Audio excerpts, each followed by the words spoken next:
You're too fat. You're too skinny. You need to go on a diet. You have no self-control. Everyone hears that negative voice in their head. The one that tells you that you're not good enough, that your body should look a certain way.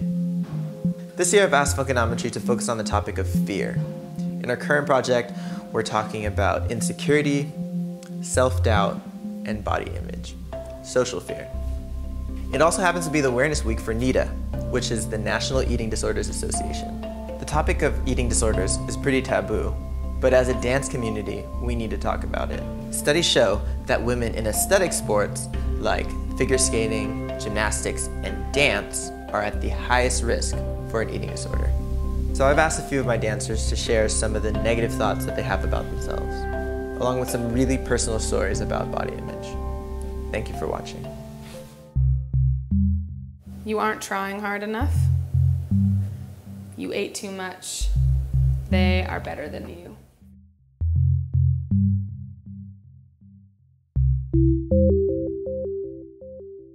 He'll never like you. Your stomach is sticking out. You shouldn't have eaten that. You don't know what you're doing.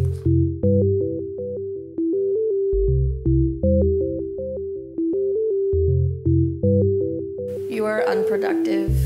You are unhealthy. You are ungrateful.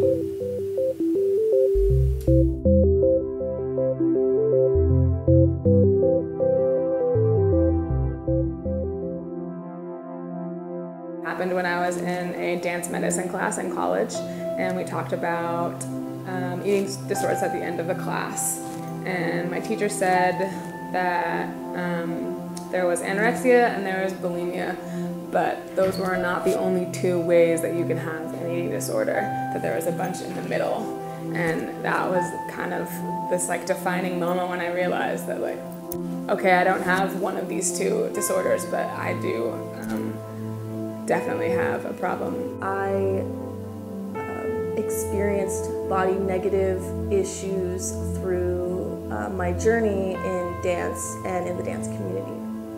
And when I look at the young ladies that I work with now and hear them talk about their bodies, it makes me upset, and it makes me want to remind them of what they should be grateful for about their bodies and not the negative things that they're influenced by outside of themselves.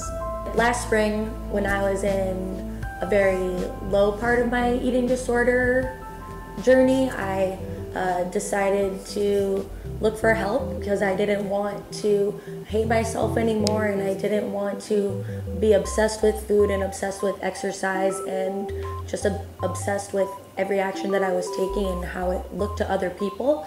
So I got help and went to outpatient recovery for the summer, and it was like honestly the best decision that I've ever made, because now I finally feel free and feel like I'm the real Sammy that I always wanted to be.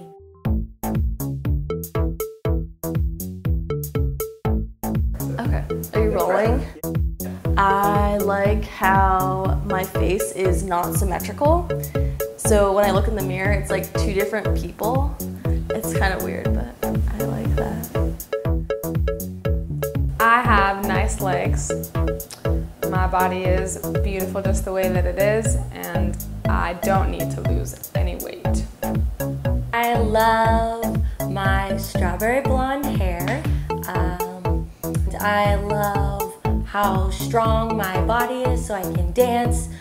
I love my eyes because they change colors. And I love that I do what I'm passionate about in life.